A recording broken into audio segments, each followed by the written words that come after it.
good day. My name is Snigdha, and I'm part of the marketing team here at CSI. And I'm delighted to welcome you to this conversation.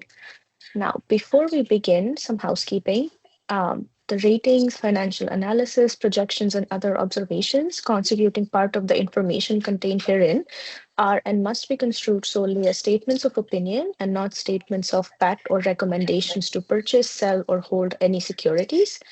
We strongly recommend you to speak with a qualified financial advisor regarding your own unique circumstances. And we also ask that no one record this webinar without Moody's explicit written permission. Lastly, no one has permission to quote any of the comments made or questions asked by the webinar audience. The webinar is being recorded and all members of the audience are currently on mute. If you have any question, we encourage you to type it in the Q&A box at the bottom of your screen. And we ask that you please keep your questions as generic as possible and avoid personal or client-specific information. Now, let's dive into today's webinar.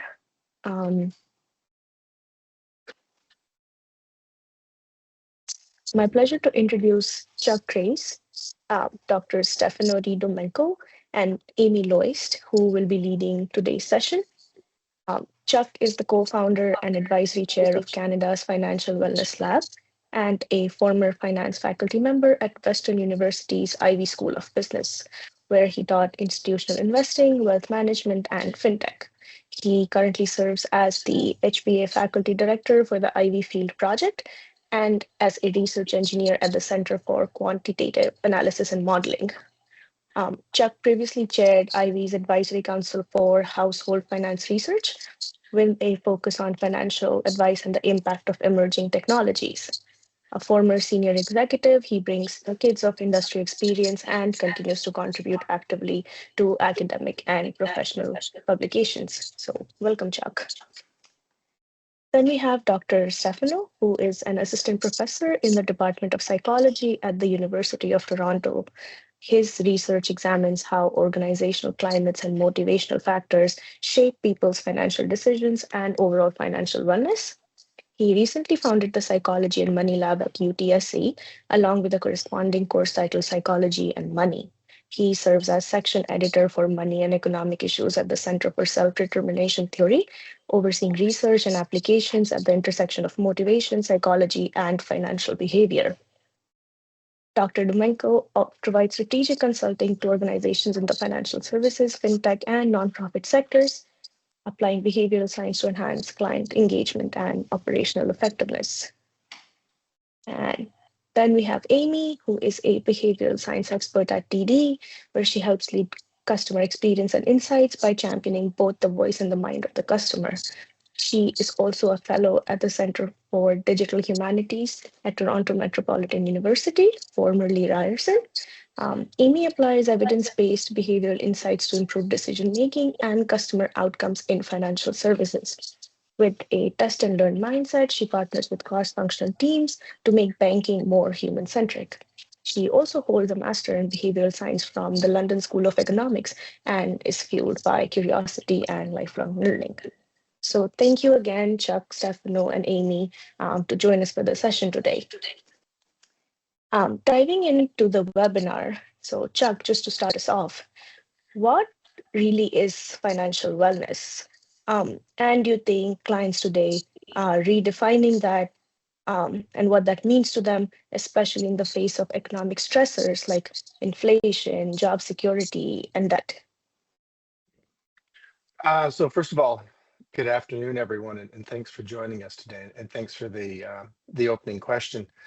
Financial wellness has definitely become a priority around the world. Lots of factors affecting that, leading up to 5 years ago with the pandemic and then transitioning into some of the headlines that we see today. So financial wellness has definitely become a priority.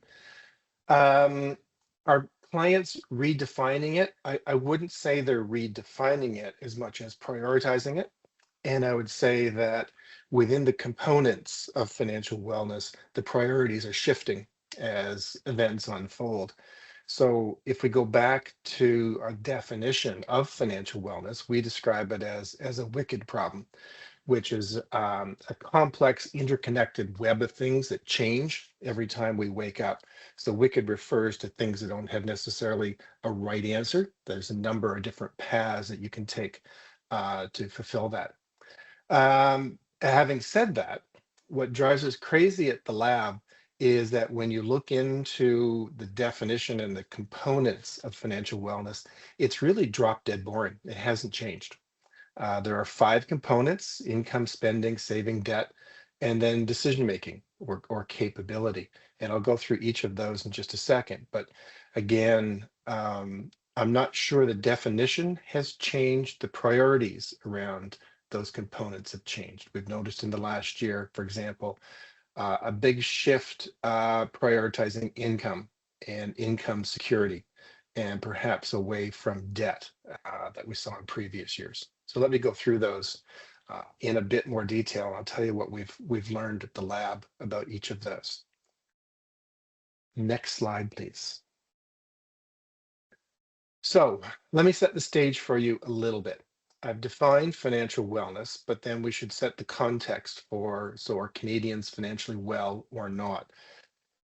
We have clustered Canadians into 3 groups. And when I say clustering, that's a machine learning technique that allows us to take big data sets and identify patterns that we wouldn't normally see.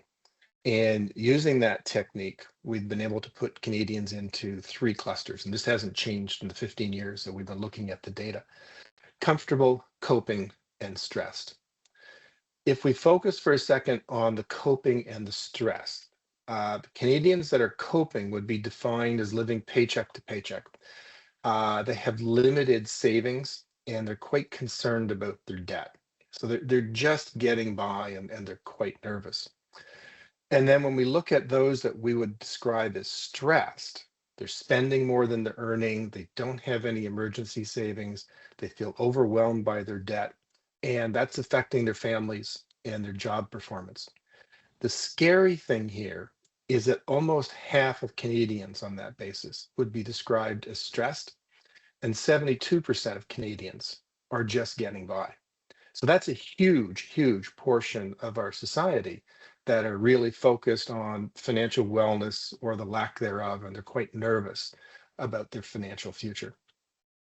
If we break it down a little bit on the next slide, I can get into the components for you. So the first one that pops up in virtually every presentation I ever make is, my financial wellness would get better if I just made more money. And we can't deny that income plays a very important part in this. The math is pretty simple. Income minus spending equals money left over for savings. And if you make more income, theoretically, you should be able to save more. But what we're finding is that when we look at the statistical background, income, while it matters, it's not the driving force. It's not the dominant factor behind financial wellness. We can find lots of evidence of people who are making a great deal of money in terms of income, who are still just getting by. They're spending all of that money. And a number of Canadians who are not making a great deal of money, but still are spending less than they're making and putting aside some for emergencies. So it doesn't seem to be income that drives it. And what this graph is showing you, we call this bugs on a windshield.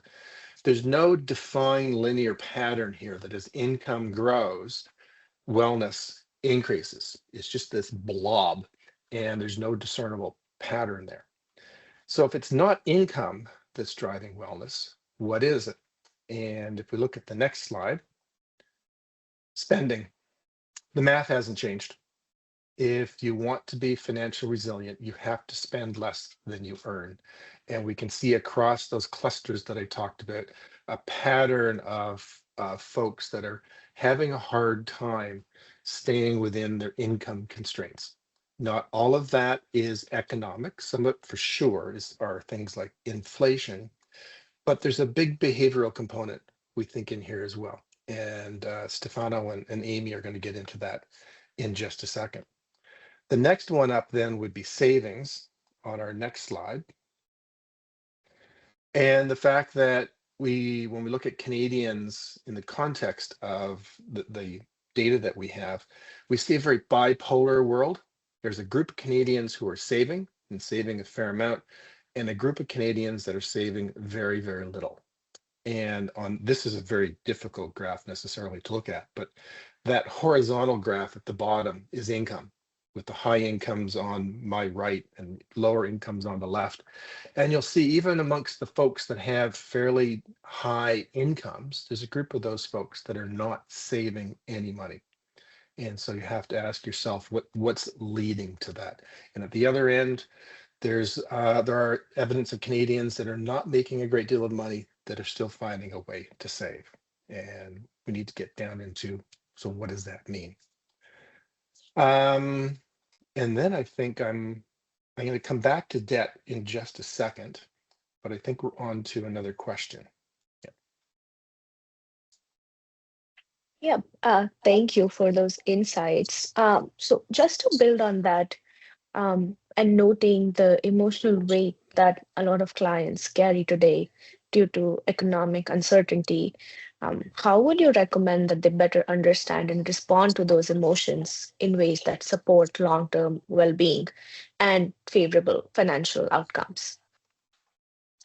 Great question. And we think there's five quick answers to what we would Mhm. recommend. Number one, save.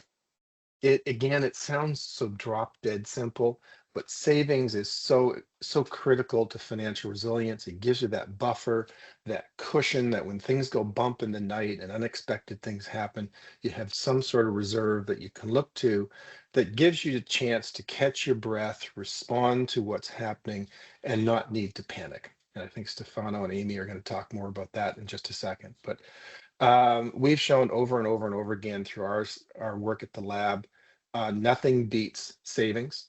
And we can keep this drop dead simple. Until you're about 50 something years old, savings drives wealth, not returns, not investment choices, not asset mix, not your risk tolerance. The pattern and the habit of saving will drive your increase in wealth, and wealth generates resiliency. In terms of those savings, on the next slide, there is nothing better in terms of savings than to automate it. Take all the behavioral choice out of this, take all of the surprises out of this. We can show quite definitively that automated savings is absolutely the best way to go. Some of you may have heard of dollar cost averaging, where you do a systematic savings out of your paycheck once a month or whatever.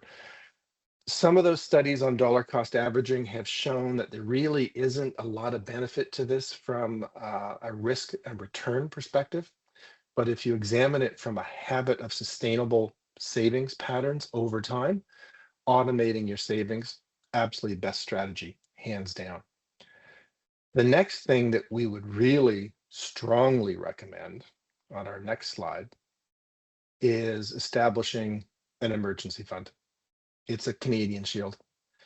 If there's no room for error, if the systems are really hard and there's no slack in the system, it doesn't take much to break it and to cause stress. And the best way to avoid that is, again, to have some slack or a cushion by creating an emergency fund. So we can't think of too many things that are more important in today's world than ensuring everyone has an emergency account. We suspect there's probably two tiers to that emergency account. The first tier is for things that go bump in the night on a fairly frequent basis, but are fairly small. We'd call that our tier one.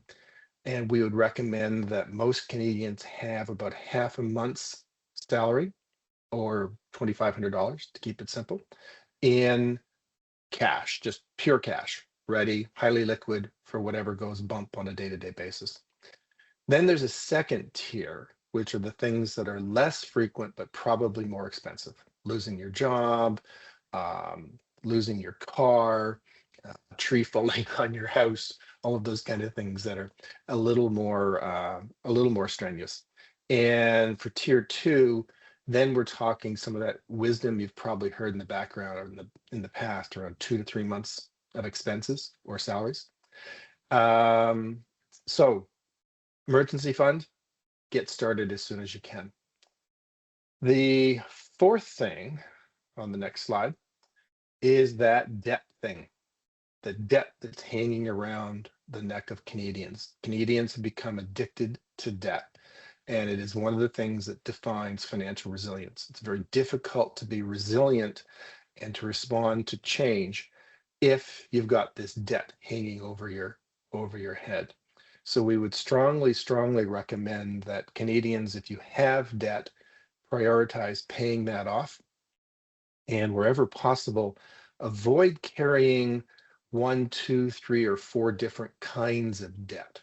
We've discovered in our work that it's not necessarily how much debt you're carrying, but how many forms of debt you're carrying that will dictate whether you're stressed or not. And then the last thing from my side that we would recommend is something called scenario planning, which is on the next slide.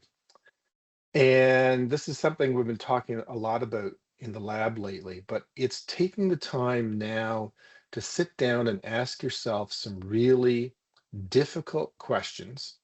And Stefano and Amy, again, will talk through this, but asking yourself those questions now before you have to do it in the moment. And that's not about predicting the future, but it's about sitting down and plotting scenarios and anticipating what you might do if X happened. So if you lost your job or your partner lost your job tomorrow, what's the plan? What if interest rates go up to 8%? What are we doing about those high interest rate debts? An interesting one that we hear more and more in today's society. What if your parents or your kids move back in with you? What if they both move back in with you at the same time? That sandwich generation. What if your retirement funds take a big hit? What if AI automates your role, or AI automates your company? You don't necessarily have to have definitive answers to these, but sit down with your partner, talk these through, and just say, okay, what would we do? And then if God forbid they ever do happen, you've already got a head start. You're not panicking, and you're not walking into reacting and making some mistakes as a result. So I believe that's it from me. I've given you a high level context for how we see financial wellness. And now I'm going to turn it over to Stefano and Amy, who are going to give you some practical answers to how to cope with these issues. Yes, thank you so much, Chuck. I'm sure that's going to be really helpful for the audience here. Um, and now bringing Stefano into the conversation. So, just based on what we discussed here, what do you think are the underlying psychological factors that might explain why some clients resist good financial advice or struggle to build those habits even when they aim for positive outcomes? Because like you'll see, even with like Chuck's advice, it's like great advice, but where the problem starts to come in is when implementing it, right? So if we could kind of like get your thoughts on that, I think that will also be really beneficial. Yeah. Well, hi, everyone. I think it's an excellent question. So my research, grounded in self-determination theory, suggests that client resistance and difficulty in forming lasting habits, it often stems from the quality of their underlying motivation. It's not simply a matter of whether clients are motivated or how much they're motivated, but how and why they're motivated, the quality of their motivation. I should say here that self-determination theory is a broad framework of human motivation. It's been around for 50 years. It's an internationally researched scientific theory, but it's been applied in a wide variety of domains. There's practitioners in healthcare and in psychotherapy and education, in organizational settings, management contexts, and now it's being applied in finance too. So what SDT does is it distinguishes between three types of motivation: autonomous motivation, controlled motivation, and amotivation. Autonomous motivation is the most optimal quality of motivation. When clients are autonomously motivated, they've internalized or they've really accepted the advice because they clearly see how it reflects their values and their long-term goals. And because their plans are based on their genuine interests and priorities, Autonomously motivated clients more fully engage with their finances, and they're much more likely to persist through all kinds of different challenges. Controlled motivation is another type of motivation. It operates when clients are acting with a sense of pressure or obligation. Internally, they might feel driven by shame, by guilt, or social comparison. I need to build a portfolio or I won't have social standing. The idea that self-worth is equal to net worth, that's a hallmark of controlled motivation. That's an idea that people who are predominantly controlled in their motivation really subscribe to. Externally, they may fear criticism or seek approval. And it's funny, that may be the case even from their financial advisor. My advisor will think less of me if I don't meet these targets, or I don't want my advisor to think I don't know what I'm doing. I should say that controlled motivation can push clients to begin making changes. The problem is it rarely fosters sustainable habits. When financial plans and decisions are made for controlled reasons, they feel stressful, they're conflicted, and they're more easily disrupted when external pressures or the external accountability, when the advisor isn't there over their shoulder. So more lapses are common.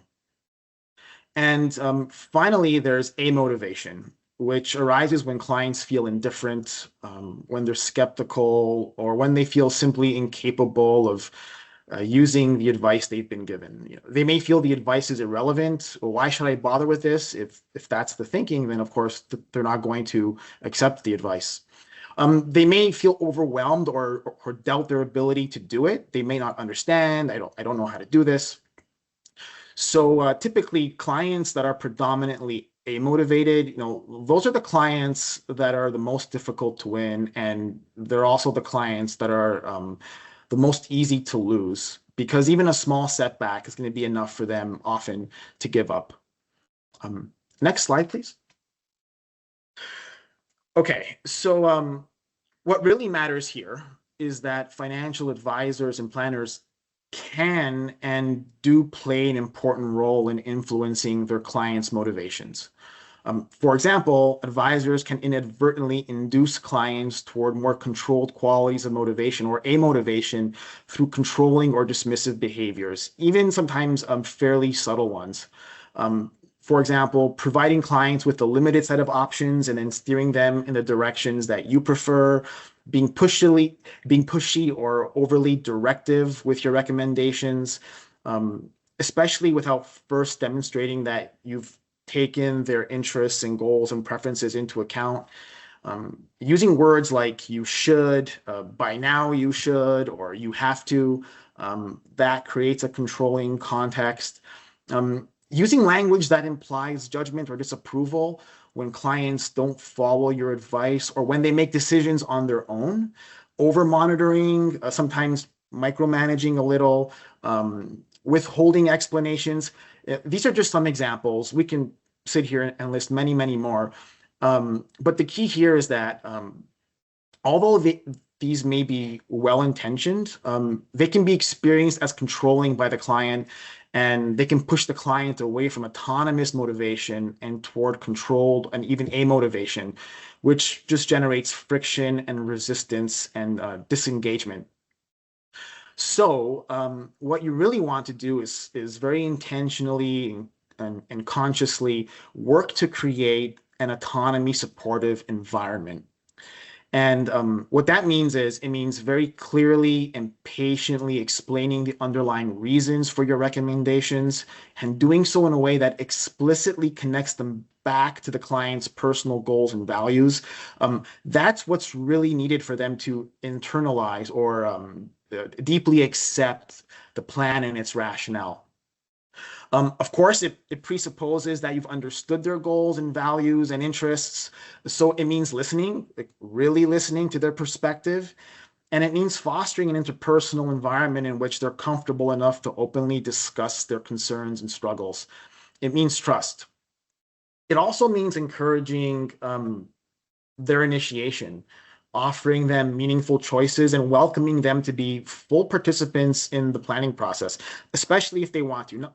Some clients may not want to. They want you to be more hands-on, and that's fine. But some clients may want to be more actively involved. And so the goal here is really to foster a sense of personal ownership rather than compliance.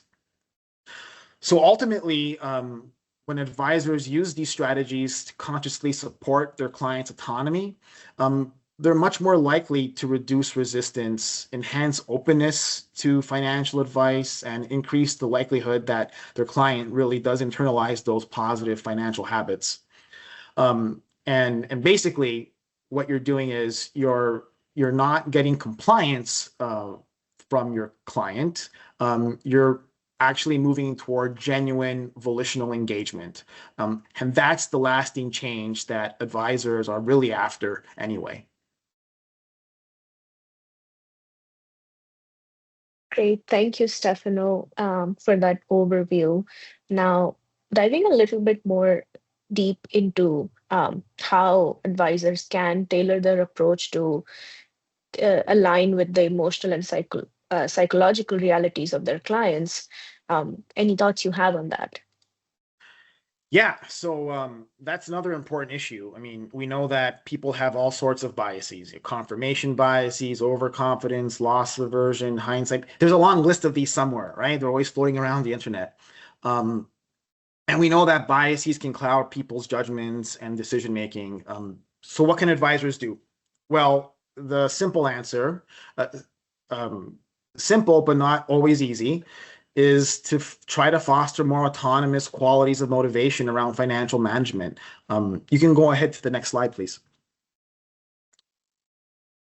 When clients are autonomously motivated, they're less likely to succumb to biases. And that's because they're going to take an active interest. They're going to be less defensive. They're going to be open to learning. They're going to be open to new information. They're going to expend mental energy. They're going to try. They're going to put the effort in. They're not going to succumb to shortcuts. They're going to be curious and receptive to what you have to say.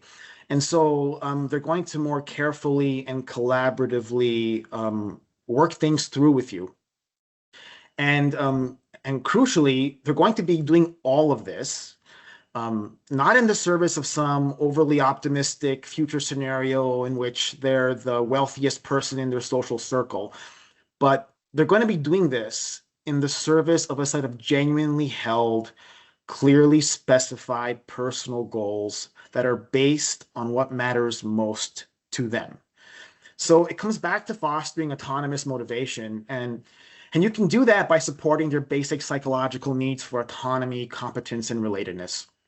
Supporting autonomy, again, means all the things we just discussed. It means helping clients articulate life goals that are a top priority for them and developing a genuine plan, a plan that is genuinely built collaboratively with them, that's in the service of those abiding goals.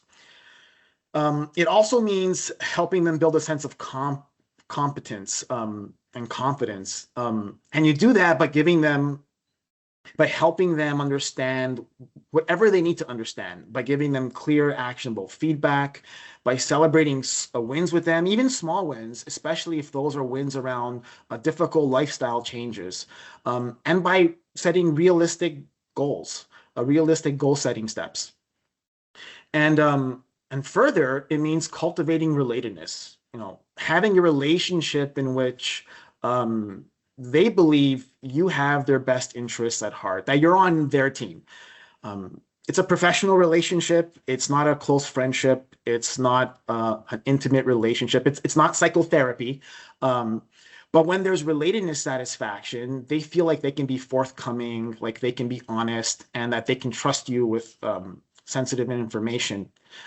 And so, maybe in closing here, I should say that when advisors and planners support autonomy, competence, and relatedness, they're not just indirectly preventing biases from taking hold by fostering autonomous motivation, they're also directly preventing irrational decisions, because so often the biases really kick in when people are stressed, when they're overwhelmed, when they're anxious, when they're defensive, when they're confused. Like that's the psychological environment for biases to really operate. So when you support their basic psychological needs, you're crowding those out. What you're doing is you're helping them get the psychological resources they need to make the most optimal decisions for them. Great. Thank you.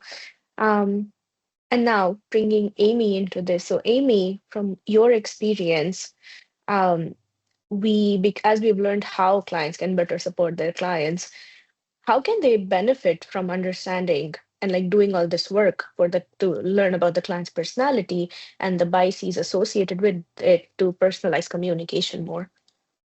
Yeah, thanks so much.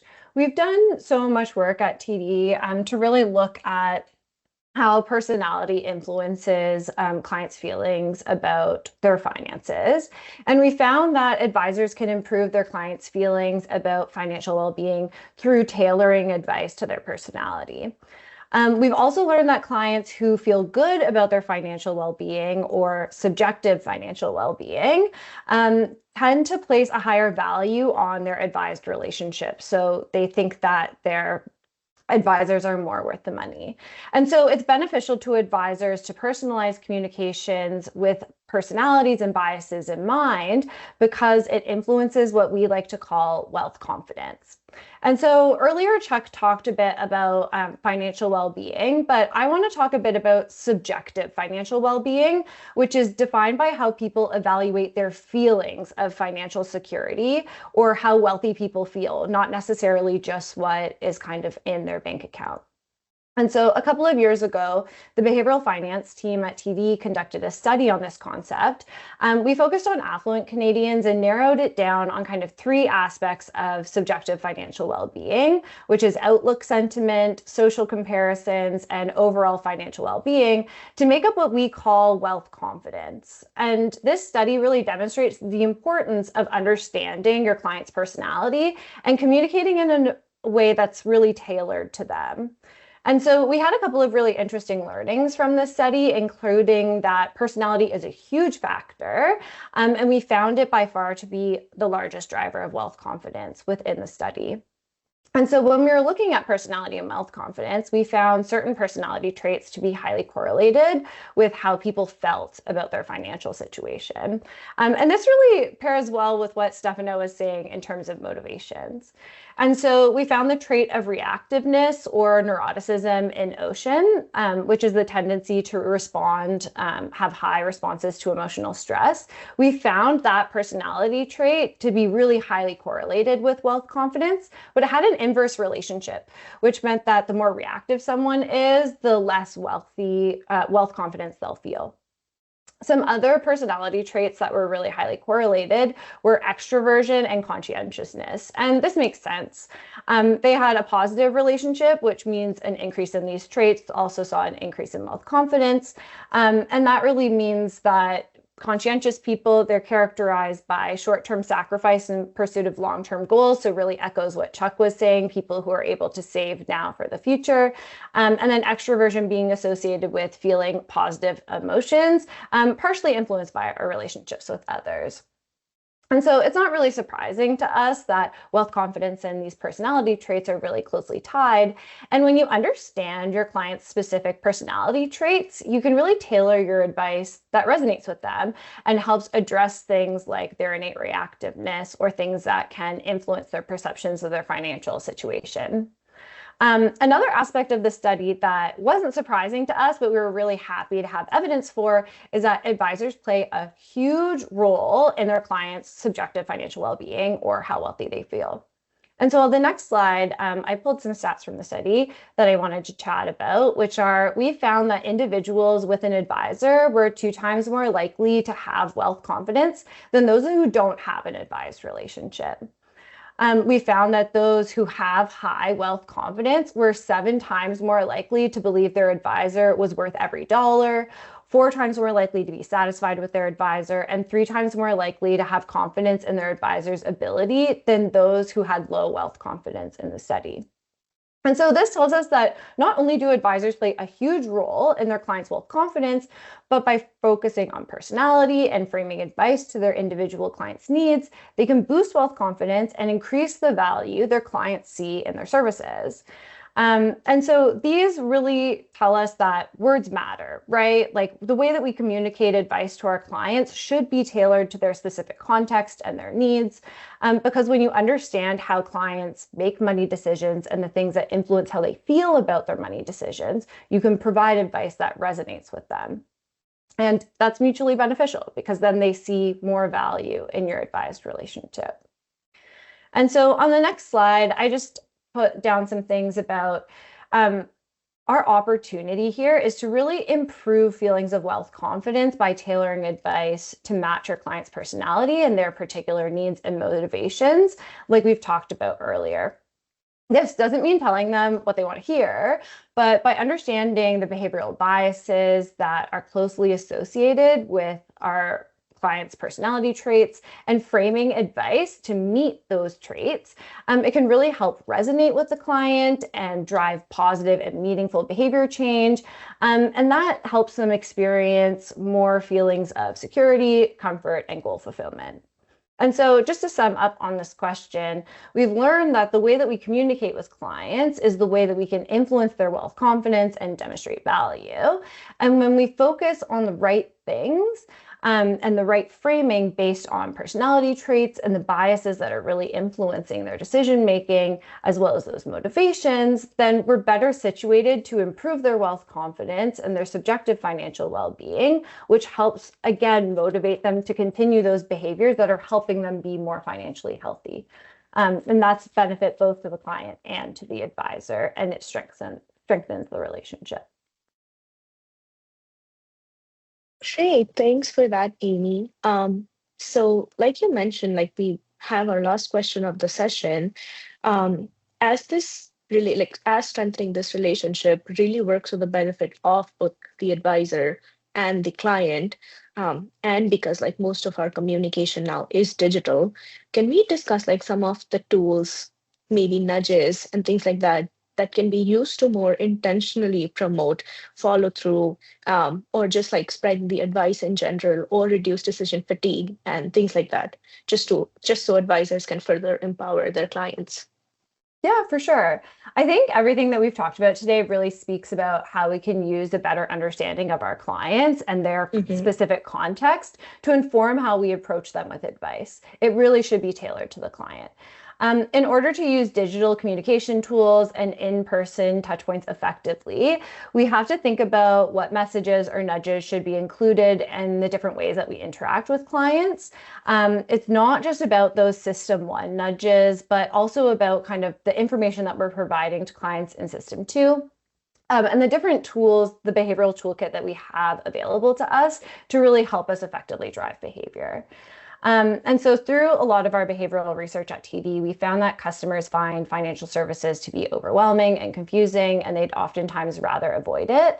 And this is where we come in as financial experts, right? Like our role is to make the complex simple and break down not only what's happening, but why. We can nudge certain behaviors using digital tools, but we know that there's no silver bullet that is going to change deeply engraved behaviors. It's about building relationships over time, tailoring advice to client-specific needs, and then using these kind of digital nudges as reinforcements to those behaviors that we've already kind of established with the client. And so in order to do that effectively, you really need to understand the traits that are influencing customer decision-making and communicate in a way that resonates. This isn't to say there aren't behavioral tactics that we should generally be applying to the way that we communicate. So in the next slide, I'm going to talk about what I found to be the most effective in my work. So first up, it's to explain the why behind advice. Stefano already touched on this. But transparency is really important. And that transparency is not just about the different options that you're providing and how they'll benefit from them, but also transparency about any associated fees or commissions that may be included. And this really comes from a great article that was in the Behavioral Economics Guide last year, and that looked at transparency and pricing communications. And basically what that study showed us is that providing no reason behind pricing was the worst possible approach. Providing reasons like changes in the market, investing in new offerings, or just saying, due to unforeseen circumstances, I didn't really see this coming, but this is why we're making this recommendation, is preferred to not addressing it at all. This study in particular was looking at insurance price increases, so a little bit of a different context, but I think that the lesson can apply in other sectors as well. Our clients want to know the why behind the things that are happening, the advice that we're giving, and the different benefits and drawbacks of those decisions so that they can really go in with open minds. Transparency helps us build trust with our clients. When they see you from being upfront, it helps build trust. And that trust is almost like a decision-making heuristic in itself, right? When we trust people, we're more likely to go and follow the advice that they're giving us. And so really think about explaining the why behind your advice, give them things that they can engage with so they really can understand your recommendation. Now, providing the why doesn't mean that we tell them every detail of a particular recommendation, right? We don't want to go into information overload, but instead we want to understand the unique needs of our clients and the context in which they're receiving advice. And so that kind of brings me to the next one, which is to simplify the complex. One of the things I love to talk about is the curse of knowledge, which is a phenomenon where those who have information and expertise, like financial experts, we forget how much time and effort it took us to gain all the knowledge that we have now. And that can lead us to not explaining things fully or using a lot of banking jargon or finance jargon that people don't necessarily understand. And this is something that we have to overcome at TD all the time, from advisors to call center reps. We have to build guides and resources with an understanding that it's totally natural for colleagues to forget what it's like not to have the financial knowledge that we do. And so it can feel weird to repeat yourself or use really simple language. But by doing that, you're really helping bring your clients along and bridge that knowledge gap. And so I think keeping those two things in mind, right? Providing the why and giving clients details, but also simplifying the complex. How do you balance that to find what is too much information versus what is not enough information? And in our work, we've really found results that are surprising, but not surprising at all. Firstly, the not surprising at all, the best communication style is really simple, transparent, and straightforward that demonstrates what the next actions are. Sometimes we have this desire to use big terms to demonstrate value, but the real value is communicating complex ideas in a straightforward way. And so what we found that works best is to lead with empathy, tell customers what's happening in words they understand, tell them why it's happening to build trust and transparency, and then open the door for questions in case they need clarification. What surprised me from our research was the next best option wasn't to give incrementally more information, but to give customers the full view of what's happening. And so what that told me is that when you give information without context or understanding, that's what leads to confusion. So for people who want kind of the simple, straightforward, just tell me what I need to know, that's where you really lean into that simple and straightforward communication. But if people want to learn more, if they want to dive into the details, give them more details. So give the details to the detailed. You have to have a reason behind the information that you're including so that you don't overwhelm or confuse the customer. We want to remember here ambiguity aversion, right? We avoid things that we don't understand and tend to ignore them. And so if you're providing something, you have to make sure that it's not ambiguous. The next thing I want to talk about is what belongs in person or on the phone versus in writing. And I think the medium of the message is really important to understand here. So again, remember system 1 versus system 2 thinking. What are we talking about when we're stressed or overwhelmed, like Stefano was mentioning, and we're making those snap judgments that may not necessarily be analytical and thought through, versus when are we in a more relaxed situation where we can really engage in our system 2 thinking, which is more analytical and deliberate. And so thinking about the different messages that you're communicating and the context and the state of mind of your client is really helpful to know when you need to use informational, big kind of detailed communication practices versus those digital nudges that can help people get over those stressful scenarios. Finally, you want to understand the behavioral biases that are influencing financial decision making. And so we've already done a great job about talking about a lot of the influences on client behavior today, but understanding those biases that can be influencing their behavior really helps when managing emotions around financial well-being. So in my last slide, I have an example here for you. Because we were thinking a little bit about estate planning within the wealth confidence study. And so if you have, say, a client who doesn't want to talk about something like estate planning because they think it's uncomfortable and they don't want to talk about something that's related to their own death, they may be suffering from something called the ostrich effect, which is a bias named after, if you can imagine an ostrich with their head in the sand, it's this tendency to avoid uncomfortable topics. And so Stefano talked a lot about these tactics already, but some of the tactics that you can use for the ostrich effect are things like acknowledging the fear and tendency to avoid something that's uncomfortable, like talking about your death, using social norms to demonstrate how other people have overcome it, appealing to third-party authority, or using foot-in-the-door tactics so that people can have small wins that you can reward them for and celebrate as they kind of move up to this larger goal.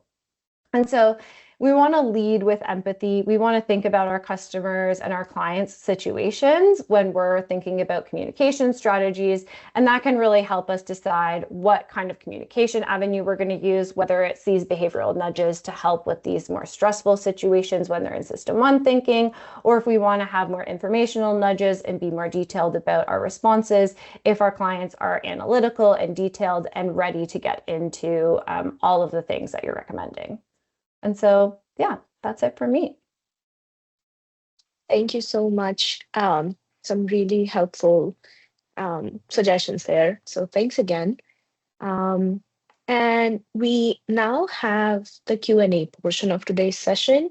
So if you haven't already, please feel free to submit any questions to the Q&A box on the screen, and we'll do our best to get through as many as possible. And just to start with a few that we have already, so I do sense some kind of like similarities in the two questions that we have. Is the first being, how do you influence close-minded / glass half empty kind of personalities compared to the open-minded clients, as they're more easier to assist? And I think the other one that talks about how do you work with clients who have more of like a DIY approach and maybe lean towards tools such as Wealthsimple or Questrade or like similar ones. So yeah, any suggestions you have for clients that might not be as open to being assisted for multiple reasons? They either want to, like, they really believe their own knowledge and their own way of working, or they tend to be a little negative in their personalities.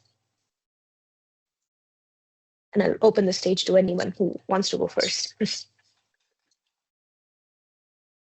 I'm gonna leave that one to Amy and Stefano.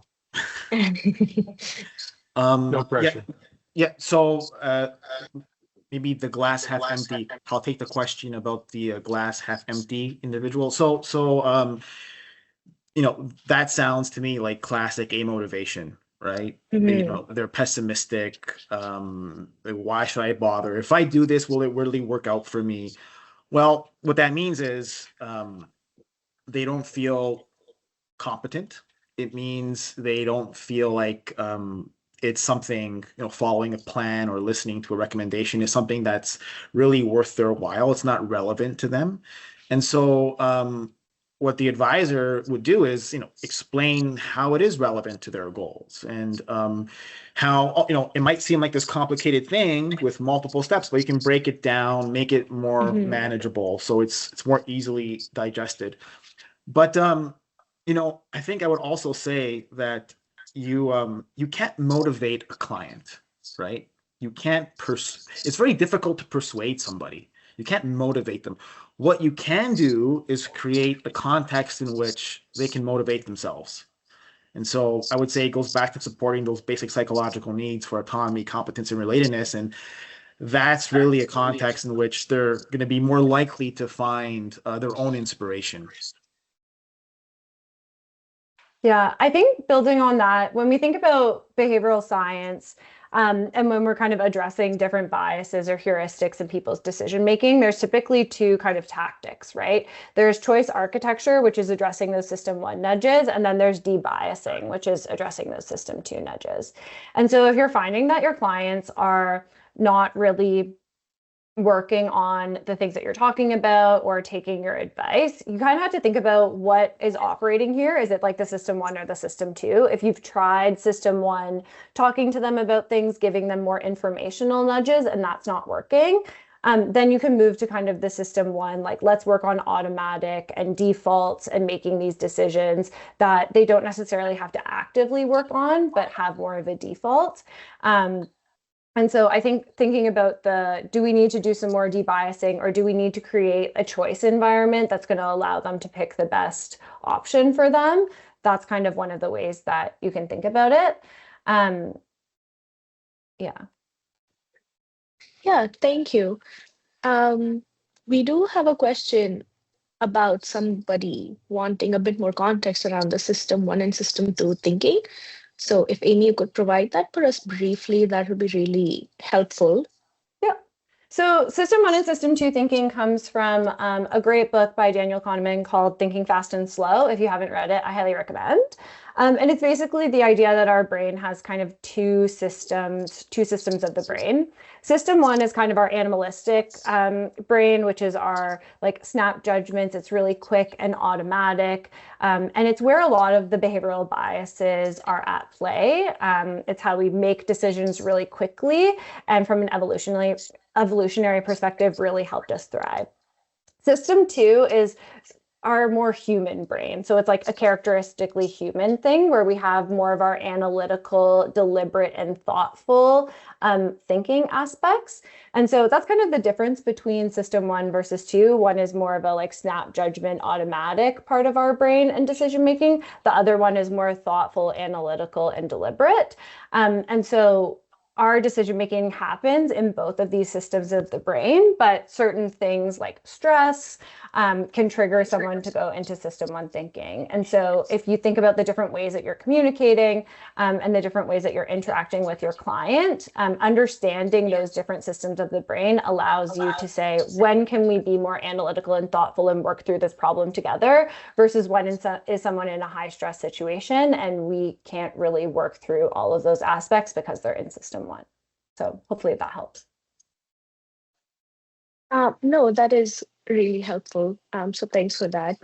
And we have another question about dealing with the detrimental behavior shifts, such as keeping up with the Jones or the marginal propensity to consume, in the context of trying to improve the client's financial well-being while they themselves work towards improving their income or professional standing. And just on this question, I think I'd also like to add the layer of the overexposure to others like financial lifestyles and spending habits through social media, because I think all of these factors together create this, they come together to create this very competitive environment where we feel like, oh, I'm sure everyone's richer than me and everyone I see has a better life than me. So any kind of like, tips or systems to deal with that while you work with clients or for the clients themselves, really? Well, I guess I'll speak to this since it's directly related. Yeah, so, social comparison, keeping up with the Joneses, that's a motivational dynamic that is a part and parcel controlled motivation, right? So you're, managing your finances, you're making investment decisions because you want to be richer than other people, right? And so the problem with that is it's not going to build the type of habits that are sustainable long term, and it's very stressful. It's a very stressful way to live, and maybe more to the point, the research shows that that type of motivation actually results in lower levels of financial well-being longer term. So people who are more controlled in their motivation, they take on more debt, but then they mismanage the debt. In contrast, those who are more autonomously motivated, they may take on as much debt, but they don't have problems with their debt because it's debt that they've taken on in the service of some goal that is really important to them, and that they're going to be making sure they're sticking to their plan to achieve that goal, right?